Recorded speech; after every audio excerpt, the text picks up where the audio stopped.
Clip number 166۔ اس clip میں آپ سورہ نساء کا تعارف اور پہلی آیت کا ترجمہ اور تفسیر قرآن صراط الجنان سنیں گے۔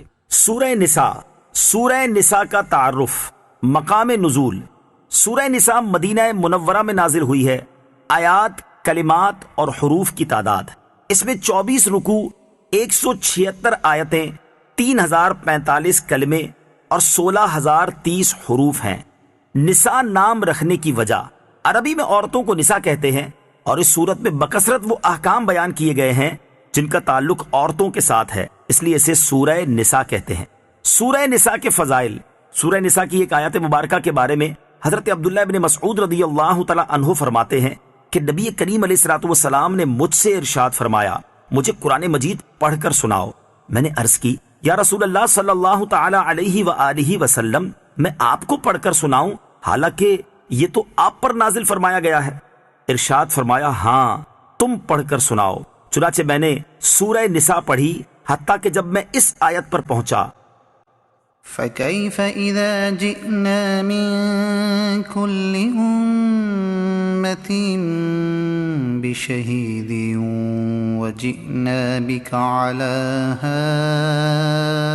هَؤُلَاءِ شَهِيدًا۔ ترجمہ، تو کیسا حال ہوگا جب ہم ہر امت میں سے ایک گواہ لائیں گے اور اے حبیب تمہیں ان سب پر گواہ اور نگہبان بنا کر لائیں گے۔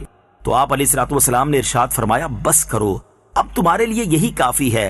میں حضور پرنور علیہ الصلوۃ والسلام کی طرف متوجہ ہوا تو دیکھا کہ آپ کی مبارک آنکھوں سے آنسو روا ہے۔ نمبر 2، حضرت عمر فاروق رضی اللہ تعالی عنہ فرماتے ہیں، سورہ بقرہ، سورہ نساء، سورہ مائدہ، سورہ حج اور سورہ نور سیکھو کیونکہ ان سورتوں میں فرض علوم بیان کیے گئے ہیں۔ نمبر 3، حضرت عبداللہ ابن عباس رضی اللہ تعالی عنہما فرماتے ہیں کہ جس نے سورہ نساء پڑھی تو وہ جان لے گا کہ وراثت میں کون کس سے محروم ہوتا ہے اور کون کس سے محروم نہیں ہوتا۔ نمبر 4، حضرت عمر فاروق رضی اللہ تعالی عنہ فرماتے ہیں، جس نے سورہ بقرہ، سورہ آل عمران اور سورہ نساء پڑھی تو وہ اللہ تعالیٰ کی بارگاہ میں حکمت والے لوگوں میں سے لکھا جائے گا۔ سورہ نساء کے مضامین۔ اس سورت کا مرکزی مضمون یہ ہے کہ اس میں یتیم بچوں اور عورتوں کے حقوق اور ان سے متعلق احکام بیان کیے گئے ہیں، جیسے یتیم بچوں کے مال کو اپنے مال میں ملا کر کھا جانے کو بڑا گناہ قرار دیا گیا، ناسمجھ یتیم بچوں کا مال ان کے حوالے کرنے سے منع کیا گیا، اور جب وہ شادی کے قابل اور سمجھدار ہو جائیں تو ان کا مال ان کے سپرد کر دینے کا حکم دیا گیا۔ یتیموں کے مال ناحق کھا جانے پر وعید بیان کی گئی۔ اسی طرح عورتوں کا مہر انہیں دینے کا حکم دیا گیا اور مہر سے متعلق چند اور مسائل بیان کیے گئے۔ میراث کے مال میں عورتوں کے باقاعدہ حصے مقرر کیے گئے۔ ان عورتوں کا ذکر کیا گیا جن سے نسب، رضاعت اور مصاہرت کی وجہ سے ہمیشہ کے لیے نکاح حرام ہے، اور جن عورتوں سے کسی سبب کی وجہ سے عارضی طور پر نکاح حرام ہے۔ ایک سے زیادہ عورتوں کے ساتھ شادی کرنے کے احکام بیان کیے گئے اور نافرمان عورت کی اصلاح کا طریقہ ذکر کیا گیا۔ اس کے علاوہ سورہ نساء میں یہ مضامین بیان ہوئے ہیں۔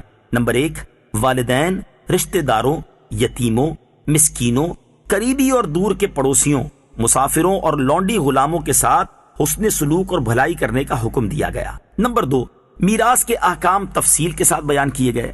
نمبر 3، کن لوگوں کی توبہ مقبول ہے اور کن کی توبہ مقبول نہیں کی جائے گی۔ نمبر 4، شوہر بیوی کے ایک دوسرے پر حقوق اور ازدواجی زندگی کے رہنما اصول بیان کیے گئے ہیں۔ نمبر 5، مال اور خون میں مسلمانوں کے اجتماعی معاملات کے احکام بیان کیے گئے۔ نمبر 6، کبیرہ گناہوں سے بچنے کی فضیلت بیان کی گئی، حسد سے بچنے کا حکم دیا گیا، نیز تکبر، بخل اور ریاکاری کی مذمت بھی بیان کی گئی۔ نمبر 7، جہاد کے بارے میں احکامات بیان کیے گئے۔ نمبر 8، قاتل کے بارے میں احکام، ہجرت کے بارے میں احکام اور نماز خوف کا طریقہ بیان کیا گیا ہے۔ نمبر 9، نیک اعمال کرنے اور گناہوں سے توبہ کرنے کی تلقین کی گئی ہے۔ نمبر 10، اخلاقی اور ملکی معاملات کے اصول اور جنگ کے بعض احکام بیان کیے گئے ہیں۔ نمبر 11، منافقوں، عیسائیوں اور بطور خاص یہودیوں کے خطرات سے مسلمانوں کو آگاہ کیا گیا ہے۔ نمبر 12، اس سورت کے آخر میں حضرت عیسیٰ علیہ الصلوۃ والسلام کے بارے میں عیسائیوں کی گمراہیوں کا ذکر کیا گیا ہے۔ بسم اللہ الرحمن الرحیم۔ ترجمہ، اللہ کے نام سے شروع جو نہایت مہربان رحمت والا ہے۔ يا أيها الناس اتقوا ربكم الذي خلقكم من نفس واحدة وخلق منها زوجها وبث منهما رجالا كثيرا ونساء واتقوا الله الذي تساءلون به والأرحام إن الله كان عليكم رقيبا۔ ترجمہ: اے لوگو، اپنے رب سے ڈرو جس نے تمہیں ایک جان سے پیدا کیا اور اسی میں سے اس کا جوڑا پیدا کیا اور ان دونوں سے کثرت سے مرد و عورت پھیلا دیے، اور اللہ سے ڈرو جس کے نام پر ایک دوسرے سے مانگتے ہو، اور رشتوں کو توڑنے سے بچو، بے شک اللہ تم پر نگہبان ہے۔ یا ایہا الناس، اے لوگو۔ اس آیت مبارکہ میں تمام بنی آدم کو خطاب کیا گیا ہے اور سب کو تقوی کا حکم دیا ہے۔ کافروں کے لیے تقوی یہ ہے کہ وہ ایمان لائیں اور اعمال صالحہ کریں، اور مسلمانوں کے لیے تقوی یہ ہے کہ ایمان پر ثابت قدم رہیں اور اعمال صالحہ بجا لائیں۔ ہر ایک کو اس کے مطابق تقوی کا حکم ہوگا۔ اس کے بعد یہاں چند چیزیں بیان فرمائیں۔ نمبر 1، اللہ تعالیٰ نے تمام انسانوں کو ایک جان یعنی حضرت آدم علیہ السلام سے پیدا کیا۔ نمبر 2، حضرت آدم علیہ السلام کے وجود سے ان کا جوڑا یعنی حضرت حوا رضی اللہ تعالی عنہا کو پیدا کیا۔ نمبر 3، انہی دونوں حضرات سے زمین میں نسل در نسل کثرت سے مرد و عورت کا سلسلہ جاری ہوا۔